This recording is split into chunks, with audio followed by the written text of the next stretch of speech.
Fiancé no longer wants to get married. As the title suggests, my betrayed partner, formerly my fiancé, has decided that he can't go through with the wedding. I knew this was coming. It was only a matter of time. I'm the wayward spouse and D-Day was 3 long weeks ago. I had an affair with a mutual friend, and my betrayed spouse discovered it in a most brutal manner. I've been completely transparent about everything afterwards, but it's like he was stuck in a limbo. He told me this morning that he was sure that he couldn't marry me. We both cried, and I felt like a part of me died when he left my apartment. I fear that this may be the last time we ever speak face to face, and I don't know how I'm going to live with that fact. I cannot imagine my life without him. I feel so empty. The guilt is killing me. The loneliness is killing me. I can't imagine how he feels. He told me that he can make all of the phone calls and cancel the venue, the caterer, etc. I know doing that will destroy him since we picked everything out together. He was so excited and so was I, but I ruined it all in the end. He told me that he does forgive me and that he doesn't hate me, but he just isn't in love with me anymore after what I did to him. I don't forgive myself though. I had the kindest, most loving man I could have asked for, and I broke him utterly. I broke his trust, probably forever. I've been laying in bed since he left, and I can't stop thinking about how our life would have been right now if I had just used some self-control. We would be planning what songs we're going to dance to, making table decorations, getting our suit and dress fitted. Now we're both alone and suffering, all because of me.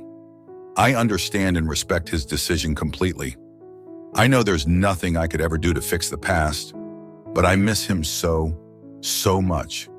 I'm going to do everything I can to grow from this experience. I'm seeing a therapist, and I've been reflecting on my past and why I made the choices that I did. I understand that I've been selfish and shallow, and that I've hurt a lot of people in my life, not just my betrayed partner. I want to change. I want to be a better person. I hope one day he can see that I have changed and that he'll be proud of the work that I put into myself. If he chose to, I know he won't, I would go back to him in a heartbeat. I wish against all odds that I could have a second chance. Still, nothing will change what happened. I'll miss him for the rest of my life though. He was truly my soulmate, and I pushed him away through my own selfish actions. And I have to live with that. Update. My betrayed partner phoned me last night, probably for the last time ever. He told me I have to hurry up and pick my things over at his place. He told me that having me in his life is just too painful right now. I'm a constant reminder of the worst day of his life, the day he found out. I understand. If I was in his position, I don't think I would have been as kind as he's been. It almost makes it worse since he's been so understanding, even after all that I've put him through. I'll miss his voice. It was so soft and soothing. He always knew what to say. I'll never hear that voice again now. How could he ever forgive me enough to want me back in his life?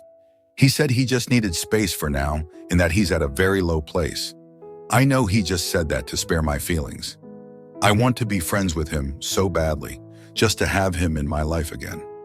But I can see the pain in his eyes when we're together. Even over the phone, I can hear the pain in his voice. I think this is it. It feels so wrong to just give up, but it's selfish to continue to push him to keep me around in his life. Of course, if he reaches out, I would be more than willing to be friends, or maybe even more. We could rebuild what we had, start with a clean slate, and I could prove to him that I'm willing to stay faithful this time. That won't happen though, and it would be selfish of me to ask him for that.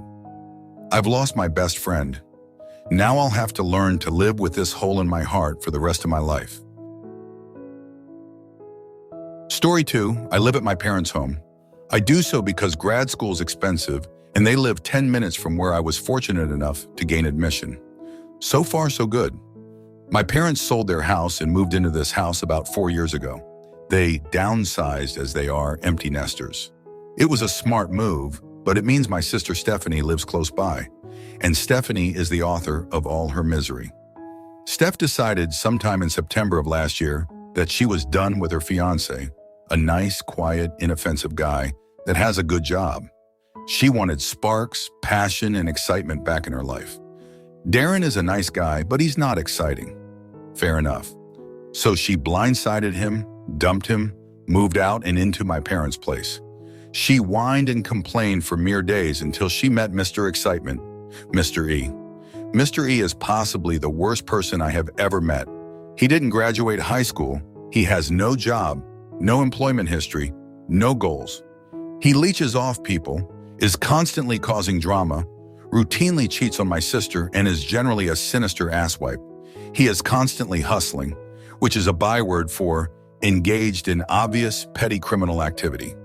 He is proud that he doesn't work, proud he is uneducated, and proud that he's a rude, mean, and superficial dimwit. He is that he struggles to read. Since she met him, he's been arrested twice. She's bailed him out, both times. She's lost a boatload of money, yet somehow it took multiple events to make her realize this guy is trash. It didn't set in when my parents changed the locks, so she couldn't accidentally give Mr. E the keys to their place after an incident that got everyone upset. Frankly, none of it is my business, but she's slowly coming to the realization that Mr. E is a scumbag. He's not allowed near my parents' house. They've met him once and won't have him around.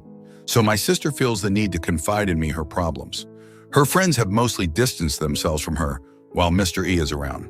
He hasn't hit her, but when she was late picking him up, he began freaking out on her. Oh, he also can't drive as he never got a license, but routinely takes my sister's car places. So came into my room one night while I was sleeping and got into bed with me, creepy, and asked me what I would say if she got back with her ex, Darren. I may have given her bad advice of, yeah, go do it, because I wanted her out of my room and her away from Mr. E. But she was terrible to Darren, and frankly, it'll just be even more drama.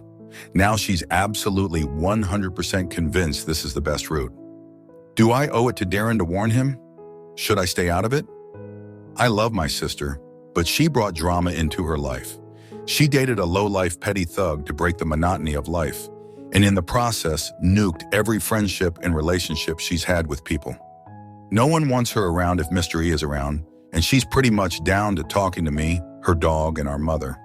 Everyone else is so annoyed with her, including our other siblings, that they refuse to talk to her. She's confided in me some pretty shady things, and I worry the longer she's with him, the more likely it is she'll do permanent damage to her reputation and wind up on the wrong side of the law. I believe you should warn him. I'd want to know too, especially if he's a decent person. He might still care for her, and also it's for his own safety that he should be aware.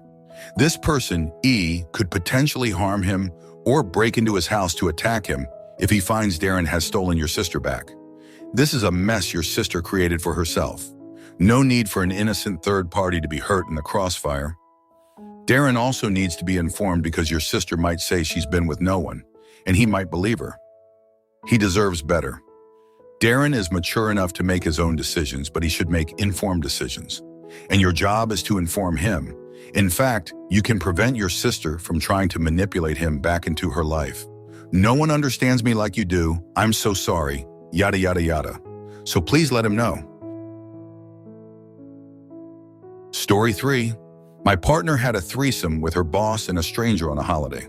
I, male 22, let's say Andy, and my partner, female 20, let's say Jess, have been in a relationship for 5+ years, have had our own place together for the past year and a half, and we've been talking about possibly getting engaged.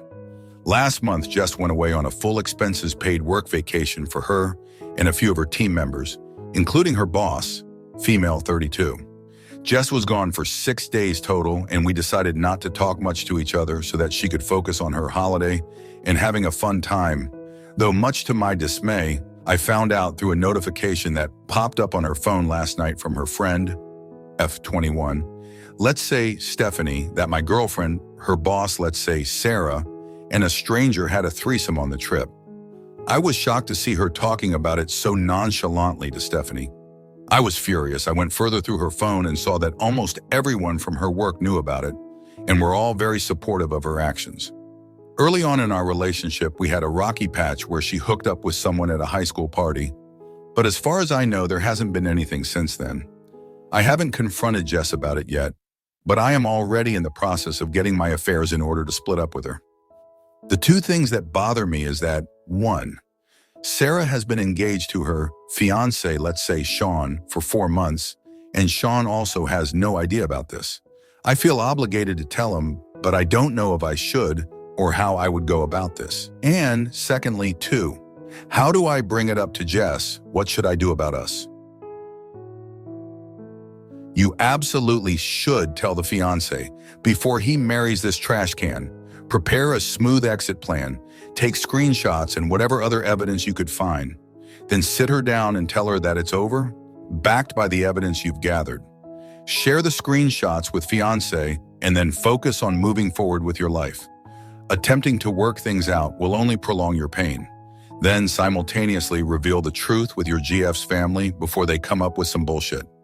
I understand that you've been with her for 5 years, which represents a significant part of your life. However, you are young and capable of making better choices. The pain will be severe, possibly for a long time, but you will heal and move on. Don't let yourself be taken advantage of.